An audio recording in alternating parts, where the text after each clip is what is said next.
Hi, I'm Michael Stevenson, producing artistic director of Capitol Stage, and this gentleman is a very familiar person. I will allow him to introduce himself. Hi, my name is Jonathan Rhys Williams, and I am one of the founders of Capitol Stage Woo, woo. and the previous producing artistic director. Is You that know right? what? Yeah, no, it's Hi. yeah. Oh, but where are you now? What's your gig? So I am now back in my hometown, San Jose, South Bay area, still in California, and I have taken over a theater company down here called the Tabard Theatre Company. Uh, Really interesting circle of events that got me back here. So the Tabard Theatre Company is a company that was started by a woman named Kathy Cassetta about 20 years ago, about in 2001. So this is our 20th anniversary season, actually. I took over the company just about a year ago. Somehow, yeah, I know. Perfect timing. I think I missed the part of the job interview process where we talked about the pandemic and the economic collapse. I must have just drifted off for a minute. But now the interesting thing about this theater is that we operate out of what used to be known as Theater on San Pedro Square, and Theater on San Pedro Square was an institution which was created. It was branded by a guy named Gary DiMattei. He had a theater company down there back in the late 90s called Theater on San Pedro Square. He ran until 2008 when Tabard took the space over. Tabard had already been established but was migratory. They used to perform in churches and other people's theaters, all sorts of places all over, and then eventually moved into Theater on San Pedro Square. Well, back in 2002, I did a show at Theater on San Pedro Square in that room called Blue Room, where I met somebody by the name of Stephanie Goulart. And Stephanie and I got to know each other initially working in that room on Blue Room. Wow. And then, and ultimately, we probably never would have. We would have done that show together, and then she would have gone back up to Sacramento. She had already been working on, it wasn't Capitol Stage at that time, it was the Delta King Theater. She would have gone her way, I would have gone my way. But the two contracts that happened right after that for me was I got contracted to do the Beauty Queen of Lenan at the B Street. Wow. And then I got contracted to go up to Tahoe Shakespeare Festival. So that put me working out of town for 6 months straight. And I decided at that time to give up my apartment I was living in the East Bay just before that, East Bay area. So, and then I ended up in Sacramento right after doing a show with my new friend, Stephanie Goulart. She was one of the only persons that I knew in Sacramento. She and I started hanging out together. And by the time I finished that 6 months and I was thinking about what my next move was, Stephanie and I had actually started seeing each other, and I moved back to Sacramento rather than moving back to the Bay Area, and started working on that little theater she had running over called the Delta King Theater. And the rest is history, as they say. So I'm going to remind you of a conversation we've had a couple of times. It's one of my favorite conversations with you, is where there was something I think you're doing at Cal Arts where we're talking about, like, every actor goes into like this big cube, transparent cube, and there's rules. Like if a ball hits a wall, then you have to kneel, or if a piece of wood hits the ceiling, then you have to hold your arms up like this. And I think you and I are the only people in the world who would actually be interested in watching that. But I think it's, at the bottom of it, there's this endless fascination with kind of human behavior and what triggers people. And that's such a analog expression of that I love that. What got you interested in theater in the first place? What was the thing that drew you in? There isn't there's an old wives' tale. I don't know.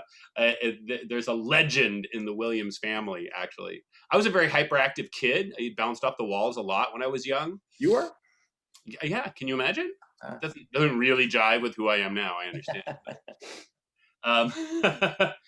So when I was 5, I got taken and put in the Christmas pageant for my school when I was 5 years old, and I got cast as Joseph. I wanted to play the little drummer boy, but I got cast as Joseph. We'll talk about that later. But so the whole thing consisted of all of us kids in small groups walking down this aisle to Christmas carols. We didn't sing anything. We didn't recite anything. We literally just walked in groups and created a nativity scene in front of the whole school, right? And at playing Joseph, I was first in. Joseph and Mary walk in. We walk up to the manger. We set up, a little baby child inside of there, and then we stand while the next group, and then the next group, and it's the wise men, and it's the drummer boy, and it's all these different groups. And my mom said that she saw me stand perfectly still for 20 minutes straight, and she thought, there's something to this. We should probably pursue this for this child. That was actually the first, and I mean, you're so young, Yeah, my God. Like that. But by the time I was in high school, I knew that that's exactly what I wanted to do for the rest of my life. And by the time I went to college, I knew that I wanted to create theater, not just be an actor. I knew I wanted to be generating work. And at Cal Arts, I met Albert Dayan, who we both know, who with The Burglars of Ham was one of the authors of The Behavior of Brodus. Land of the Tigers. So, I had, and all of those guys actually, because that's, John Beauregard and Carolyn and Matt Almos. Those guys we were all in school together. Wow. So by the point I hit that group of people, it really started to formulate, oh yeah, I get it. You can take all these different bits and pieces that are floating around in your head, and you can try to make sense of them and throw them against a wall and see what sticks. And so by the time I left Cal Arts, Albert and I actually formed our first theater company together. No kidding. Bone Theater, yeah, with his now wife, Catherine. Really? Oh my God. Oh yeah, the three of us. I know that. Three of us started a theater company called the Barebone Theater. Yeah. We did 2 shows. Both of them were written by Albert. He had written 2 one-acts, and we decided that was the way to make a mark in Hollywood as a brand new theater, is to do little-known work by Albert Dayan. Really little known. He just sent me a published copy of Land of the Tigers, actually. And, so from Play Scripts, and I was like, wow, really come along. And Brodus got picked up and published by someone as well. I think it was Samuel French, actually. I think it was the big boys. Oh, I'll have to go and take a look at that. Of course, Sam French doesn't actually, they're theatrical now. Yeah. Hard to get around that. But wait, okay, so you leave Cal Arts and you start acting. And what, and obviously you met Steph at San Pedro. And what was the kind of impetus? What was the thing that got you guys started down the, we got to make our own theater happen? Well, she had already started the theater. She had already started Delta King, right? And I believe, you should really ask her this question, because I don't want to misquote or get it wrong. But my understanding was that she had already started to be a producer in her own right, because she was trying to find work for herself. We know the unfortunate reality is that there are twice as many women pursuing half as many roles in the theater. So, and I think that that's changing. I hope that that's changing, as we continue to see this new awareness that's going on, as people are trying to lift up unsung voices. I hope that the feminist voice is not lost inside of trying to also equal the playing field for our people of color and, the BIPOC community and transgendered community, etc. But, if you're talking about large groups of people that don't necessarily have an equal voice, women, half of the population of the world, they should have,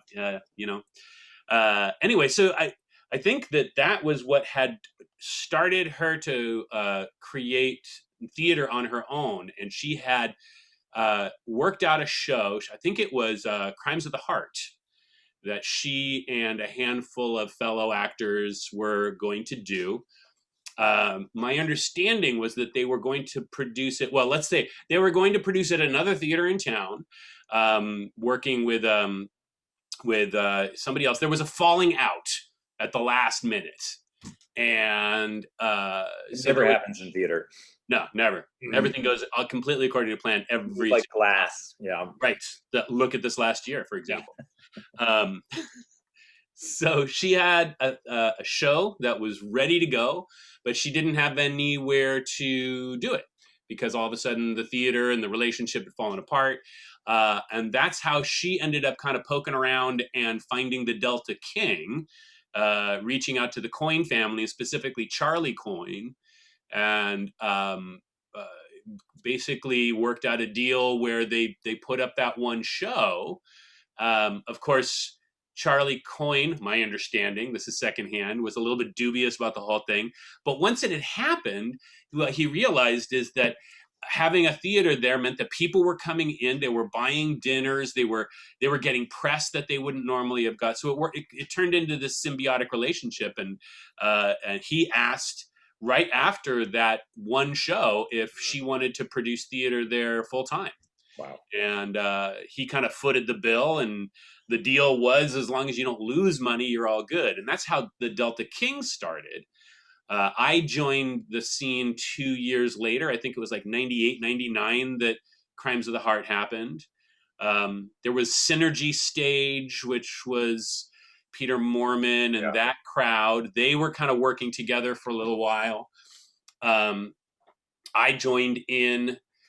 Peter eventually came on, so all three of us, and even Keith actually came on while it was still the Delta King Theater. And then I remember that office they were both in. This it was like the size of a matchbox. Peter and Keith. It was just like, oh my god.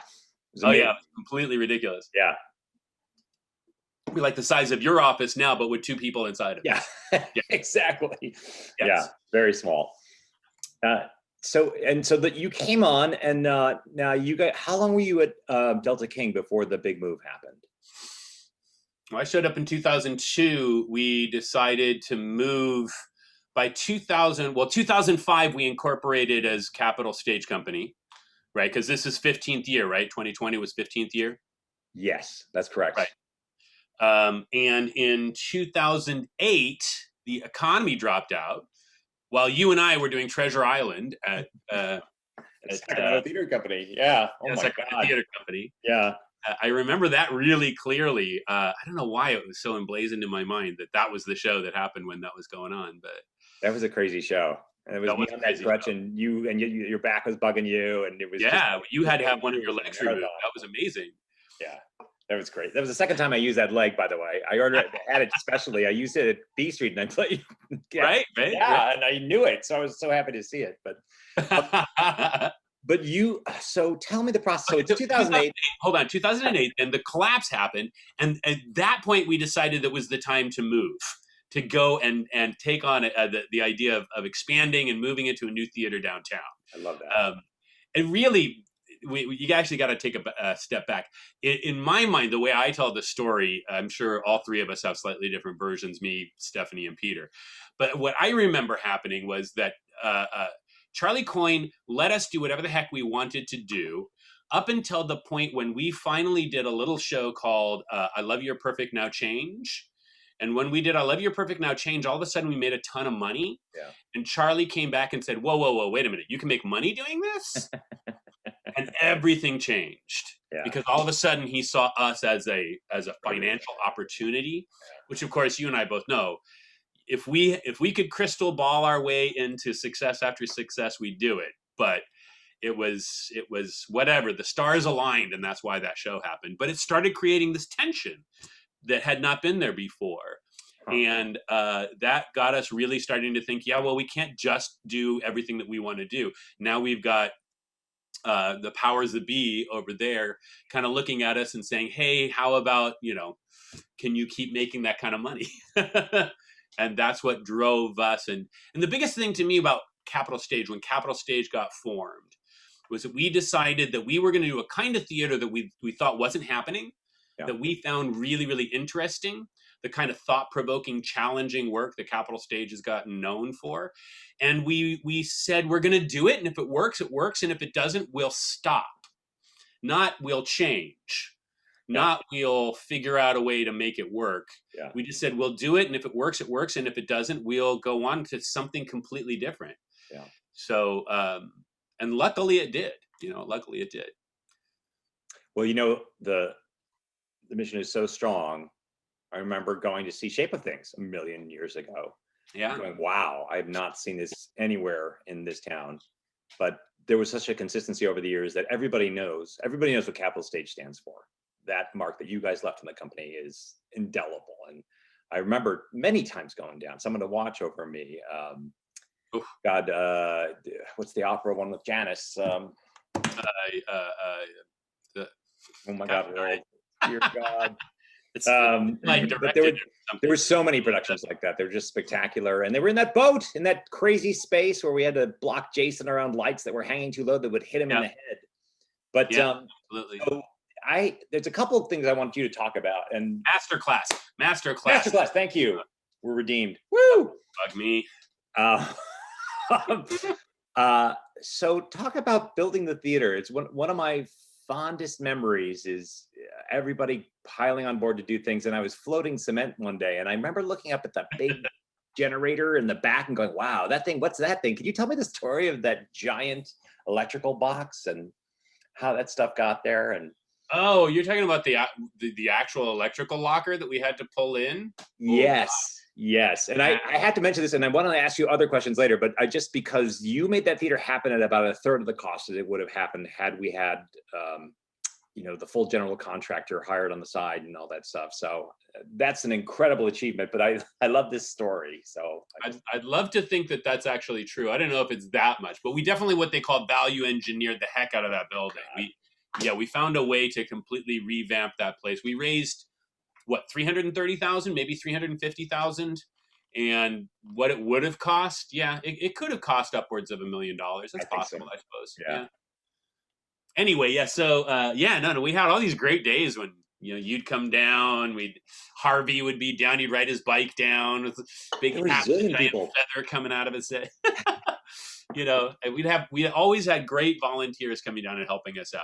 Yeah. But that was the way that we did it. The board painted the whole front of the building. It was the first thing we did. So the board all showed up, and we all painted the whole front of the building red. We didn't ask if we could. We just did it.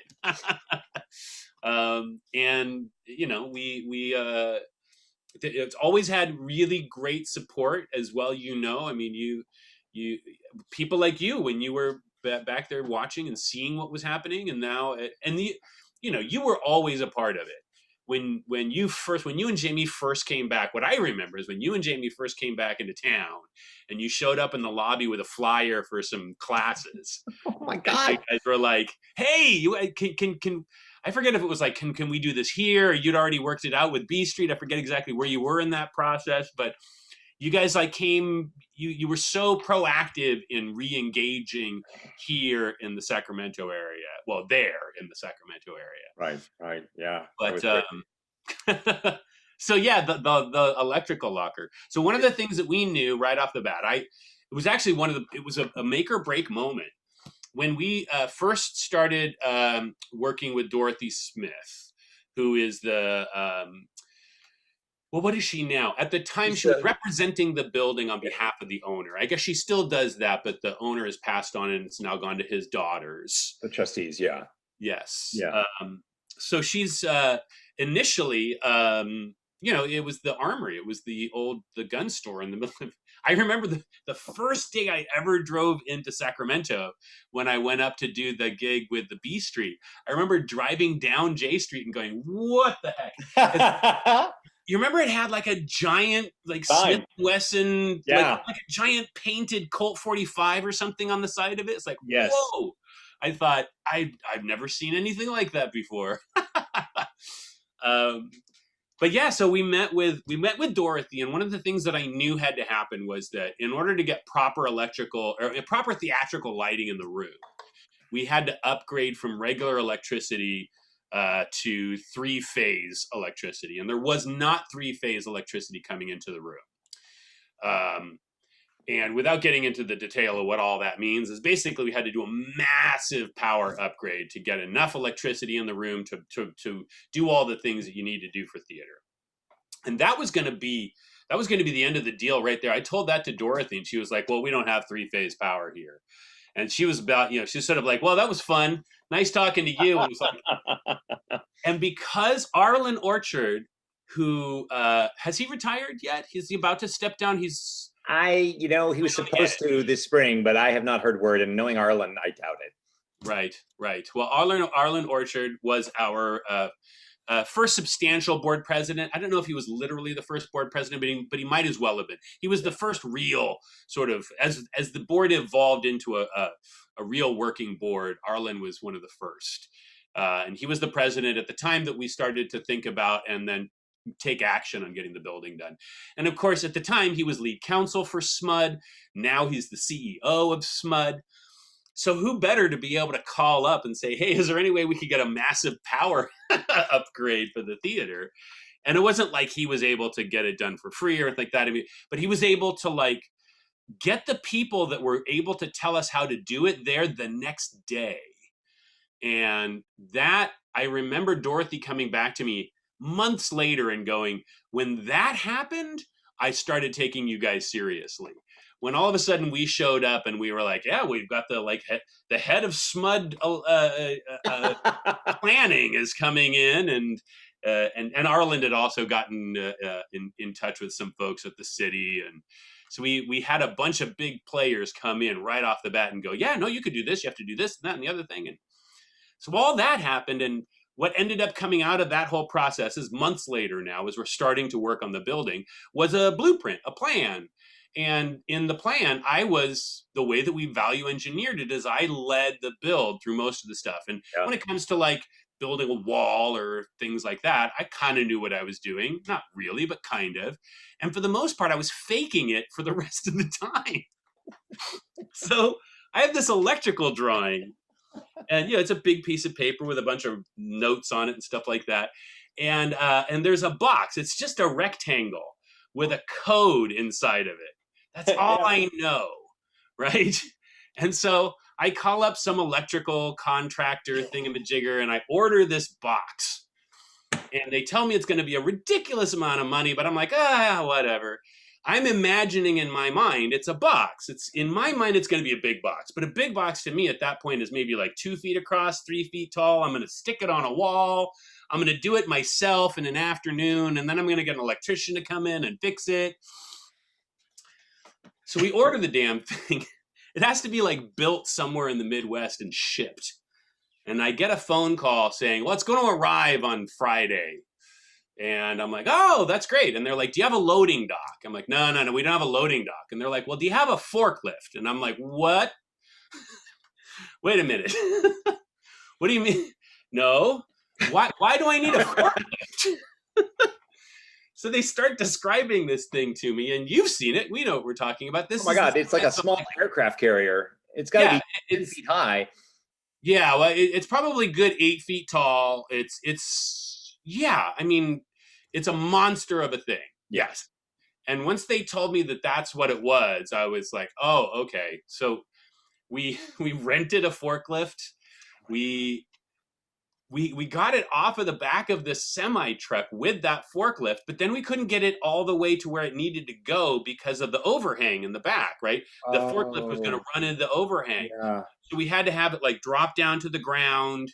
And then my dad and stories of the Egyptians rolling rocks with logs started coming into my mind. We ended up putting it on a number of pieces of wooden dowel. Oh, wow. In order to slowly roll it into one position, and then we moved the dowels into another direction and slowly rolled it to this next position. Wow. And then we got every human being that we could find to simultaneously pick it up off of the thing and try to get it onto.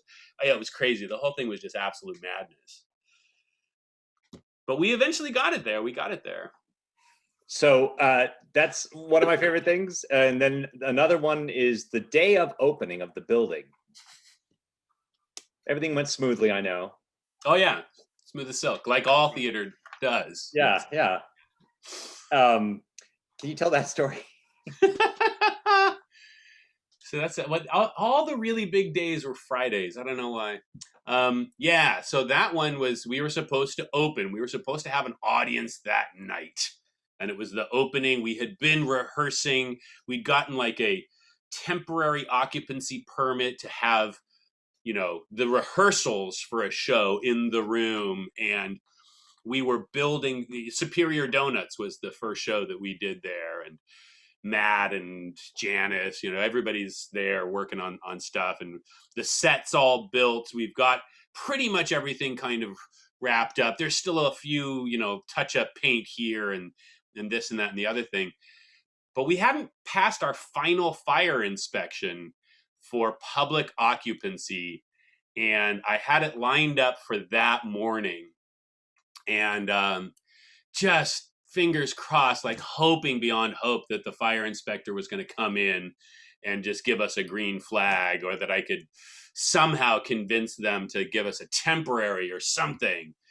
But yeah, at about 10 o'clock in the morning, I want to say, I think it was like 10 o'clock in the morning, the guy came in and went around and he dinged us on 3 things. And there were 3 things that we could not, like reasonably, I didn't think they're all like doable, but if you had a couple of weeks, they're doable kind of things. But I thought, no, we can't. And more than anything, like once the inspector's come up and given you 3 bad marks and he leaves, you got to go back to the beginning of like, you have to fix everything. And then once you've got everything fixed, then you got to make phone calls and you got to set somebody else up. So I went about the process. I called the fire suppression people. They sent a team down. I literally, because one of the things was handrails, the handrails were incorrect. So I took the handrails and I took them back to our shop, or maybe it was even my garage at the time. And I started cutting them up by hand and welding new handrails by hand. And I forget what the other one was. There was a third one that was relatively, but they were all things that could kind of be done.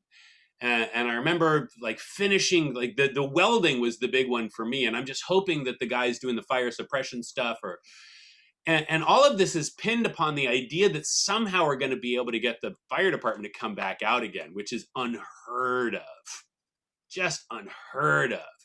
But we had Steve Cohen was our council member at that time. And Steve Cohen, we were in a down economy. This is between 2008 and 2010, we built the building, right? And so we went to him and we went to him hoping that he'd be able to help us raise money. And he was very plain about it. He's like, there's no money anywhere right now. He's like, if you need me to help you try to push something through the city, if you need that one get out of jail free card, then give me a call because I can probably do something for you there. So about midway through the day, I called Steve Cohen up and I'm like, Steve, need a favor. It's opening night, right? It's opening night. It was opening night, yeah. No, we had people showing up at, it was an 8 o'clock show. I think they were probably actually even rehearsing while I was like, welding things off in one corner. And I'm calling the councilman who then calls the fire department. We got them to come back out. And the second guy was a different guy, thank goodness. If it had been the same guy, I think he would have just, thrown darts at us and ran. I don't know. Well, that you got the inspector back the same day is unbelievable. Unheard of to get a second inspector at all. And when we were doing the Clara construction on the offices, the person I feared most in the world was the fire inspector. I lived in fear of that guy. It was absolutely. Absolutely. But you know what? I think those stories both tell me something, it's like your determination and your ability to keep going when everything is going wrong. I think that's a critical skill of a theater leader. I think that's just so important to be able to see the possibility, even when all that stuff is shutting down. And I got to say, Dorothy has turned out to be one of the great champions of the theater. She did so many early on tradebacks for the improvements, and she's been incredible. So you guys were so fortunate to find her. She's an amazing person. But now I want to shift to talk about something else, which I don't think people understand that you do, which is that you're, aside from being a great actor and director, a great designer. you're one of my favorite designers, and I can rattle off two sets right away that I love beyond reason. One is Erotica with those moving bookshelves, and then the actual Oriel window that Stephanie was able to climb out. Stephanie Althos. Yeah. The other was Ideation, where I basically, I think the newsroom was on at that time, and I said I want it to look like this, and you went in, oh my God, you welded a ton of steel and you made it look like that, and it was but it was also an incredible playing space. And you got that table donated. Yeah. Remember that amazing conference table? And I was like, oh God, can we step on it? And the guy actually added a steel strut underneath so Jason could hop on it and step across. Yeah. How did you start doing that? Did you go to school for that, or what was your entree into design like that? Oh, wow, that's a really good question, because I never planned to be a designer. That's really true. I mean, I'll give a little bit of that to my dad, because my dad's a physics teacher, and he gave me this wonderful gift of curiosity. And, if I ever asked him any question, he would come up with the answer. The only rule was you had to actually sit and listen to the answer. There was no like walking away once the answer had begun.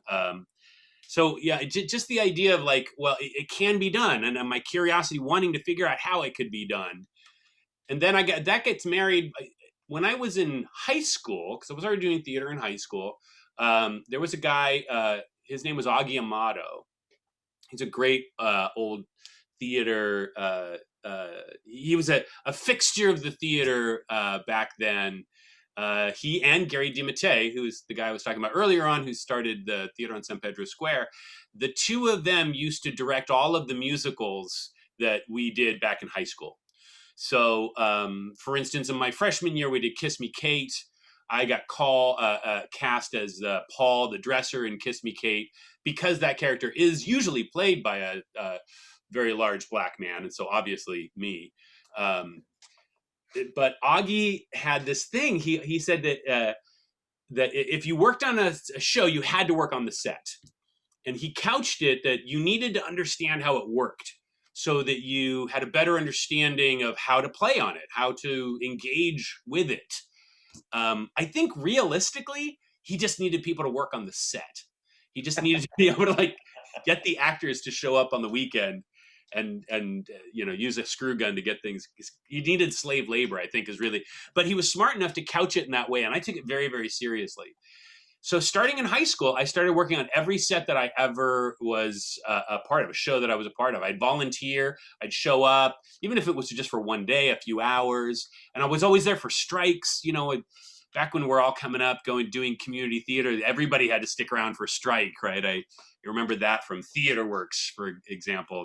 They've won the Tony this year. Yeah. But I remember growing up, 19 years old, getting a job at Theater Works and sticking around on the closing day of Galileo to strike the set, That led me to a point where, like, when I got to Cal Arts, where I got my degree, in first year, you got handed crew hours, and most people were like, oh, give me something where I can sit in a corner and learn my lines. And I remember really specifically walking into the shop, because I got stuck on set crew in my first year. And I walked into the shop and everybody else is like, give me something easy. And I'm like, that's a welder, right? Is that a welder? Teach me how to use the welder. It was actually the very first place that I ever welded. Oh my God. And it was very specifically, I remember that. I'm like, oh yeah, I've seen those before. That's the thing that melts steel together, right? That's cool. I want to do that. So yeah, I just started kind of like figuring it out piece by piece, and slowly, like I said, I never planned to be a designer necessarily, but being a theater artist and marrying that with those skills and just trying to figure things out as I went along. Yeah. That's kind of how it happened. I mean, you and I, when we did Erotica, we sat down and we had a conversation. And what I love about design is the idea that you have a conversation with your director, with the writer, if it's possible, with the other designers, that team of people. And it's early on, and I always talk about it's like, I don't want to try to squash any ideas early. I want everything to sit out here, way up here in the firmament. We talk about these ideas. We have no idea how we'd possibly pull them down to earth. But if you try to start from the earth and go up, it's really hard. If you start with these crazy lofty ideas and then bring it down. I mean, that's like with Erotica. We were like, it's these sheets of paper that people are writing on, and Oh God. and then we were like, well, what if the set was giant pieces of paper, and then we were bending steel and stretching cloth and writing stuff across the fronts of it and doing all that kind of thing. And I love that process. And probably because I'm not a trained designer, I don't know what's possible and what's not possible, which is extremely dangerous, but I, I think it works a lot of times too. It's just nobody tells me I can't.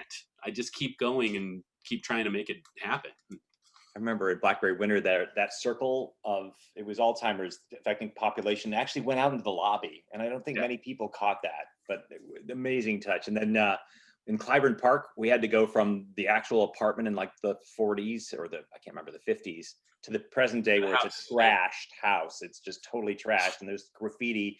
And I remember you came up with that sliding panel that came in and covered a wall. Yeah. Just amazing, because that was one of the most amazing transformations. It was like people came in and went, what the hell? Where did that apartment go? It was really fun. So tell me a little bit about Tabard. What do you want to know? What's your plan down there? What are you doing down there? What are you producing? Yeah, it's a really interesting question. It's a very interesting question. So Tabard Theatre Company with Kathy Cassetta. Kathy, this is how I've come to understand the story. 20 years ago in the early 2000s, people were approaching her and saying, hey, why don't you start a theater company? You seem like the right type of person to do that. Yeah. She very specifically said, well, I don't want to, there's a bunch of theater, we don't, San Jose doesn't need another theater company. There's a bunch of theater companies already. And she kind of went and meditated, and I came back with something that was a little bit different. And what she has really founded the organization on is the idea of family-friendly theater, that you could bring three generations of the family, the young children, the adults, and the grandparents could all show up and could enjoy the piece of theater. And I think that's a fantastic way to look at things. I really appreciate that, and I very much intend to uphold that. Yeah. It's a little bit different than what we've done at Capitol Stage, what you're continuing to do at Capitol Stage. But I don't think that those two kinds of ideas are even necessarily mutually exclusive either. But all of that was coming into this situation prior to a pandemic. It's a great, great room. The history of the room, of the building, it's a building which is called the Farmers Union. It's one of the first buildings built in San Jose. Wow. What year is that? 1871, I believe. Oh my God. Was when the building was first, they broke ground on it, as it were. We actually, so the pandemic happened, we shut everything down, and it quickly, like back in, this would be April of 2020, April last year, I started going, well, okay, we got some downtime. Maybe we should do some work around the theater and try to work on some things. And one of the things that my technical director, Carson Koster, wanted to do was get up into the rafters and into the grid and clean up a bunch of the electrical. It's been a long time since cables that weren't really being used anymore had been pulled down. And we got up there and we started pulling all this stuff. Somebody was up there and they knocked something off of a rafter, and it came down and hit the ground. It was a coin. And I went and picked up the coin, and I looked at it and I thought, well, this is funny. This has got to be from an arcade or something, because it looked goofy. It didn't look like a real piece of money. We cleaned it up. We matched it to images online. It was a 1901 1 kopeck piece. And it's legit. It's for real. It's an actual, and it was on the rafters covered in dust. So maybe somewhere along the line, somebody just placed it up there. Chekhov and Stanislavski flipped a coin on the stage and it went up and got on the rafter. Yes, why didn't I tell that story? That's the story. I don't know. Yeah, so I mean, and it's legit. I mean, it could have been a coin that was in circulation from somebody who came over in the early 1900s, for whatever reason, was Russian and ended up in this place. The Farmers Union was sort of the company store, if you will, for the farmers in the area. South Bay area was huge farming area, and the Farmers Union was sort of like the general store, the place where you exchanged goods. It was like the hub of agrarian life back then. So the idea that somehow somebody like was up on the rafters doing something or flipped a coin, whatever, but it was a kopeck that legitimately had come over, was just in use, or it's not, I don't know, maybe it's crazy, but it's possible, right? So it's got that kind of history. It's literally more than 100 and almost 150 years of history inside of that building. Is it brick? It's a brick exterior. The rafters are massive, rough-hewn things. It's incredible. It's got that great presence to it. It's freezing in the winter, and it's boiling in the summer. It's not a modern building at all. But it also, just in a more modern sense, it's got a great history. It was kind of a jazz speakeasy place back in the 40s. It was a comedy club in the 70s and 80s. It got turned into a theater in the 90s, 2000s, and it continues to be a theater now. So I'm hoping that I can bring some of the sensibilities that I cut my teeth on working with you and Stephanie and Peter in what we created with Capital Stage, and bring a little bit of that energy to it, and then marry that with what Kathy Cassetta has set in motion from the very beginning. And I'm going to pick up a couple of tricks that we did back at Cap Stage too. I'm going to get Sam and Megan down there. Meisner and Smith will be. They'll probably be the band that reopens the theater. Oh, that's great. As I can. I'm going to get them in there. That's super great. And then I think I've talked to you about this a little bit before. I've got some cameras in there now. We're doing live streaming. Right. Wow. So in order to try to keep some kind of work, some life going on, we were fortunate enough to get a little bit of money from the Silicon Valley Community Foundation and a couple other sources, and we invested that into camera equipment so that we can do these, basically take the shows to the audience, since the audience isn't allowed to come and see the shows with us right now. Yeah, that's really great. So I want to ask you two more questions. First one is, okay, so it's been 10 months since you've been able to make live theater. Now you guys are close because you stream a live performance, which is great, but it's not the same thing because there's no audience there. Yeah. What's that like as an artist? I mean, you've trained your whole life to do this one thing, and this thing is kind of radically altered or gone. Yeah. I don't know if you're doing the same thing, but I'm asking myself, is this a fundamental change that, I think the genie's out of the bottle. In part, I don't know that we'll ever go back. That's why I'm glad I've got the cameras, because I think doing live streaming as part of what we do is going to be something that we continue to do going forward. Yeah. We were already at Capital Stage working with those kinds of technologies, not necessarily recording and sending it out to a different part of the world or anything. Yeah. But the idea of projections and all that kind of stuff, I think that we have been forced into the next evolution. And I don't know exactly what that means. I don't know how that's going to mean that we are changed, but I can't imagine that it's really difficult for me to imagine 150 people coming into the room and sitting shoulder to shoulder and feeling comfortable, at least not for a while. Yeah. So, we're just going to figure it out step by step. And Which kind of leads me to my last question. So why do theater still? Why does it matter? Oh, gosh. I hope that... Okay, so my landlord lives above me. I now live in a basement apartment for an old Victorian. It's a great apartment. I love it. It's a little bit weird sometimes because I can start to feel like I'm on the research station on Mars, because not only are we like being told that we have to stay inside of our house. If I don't force myself to walk outside, I don't see the sun for days on end. Yeah, it's a little bit weird.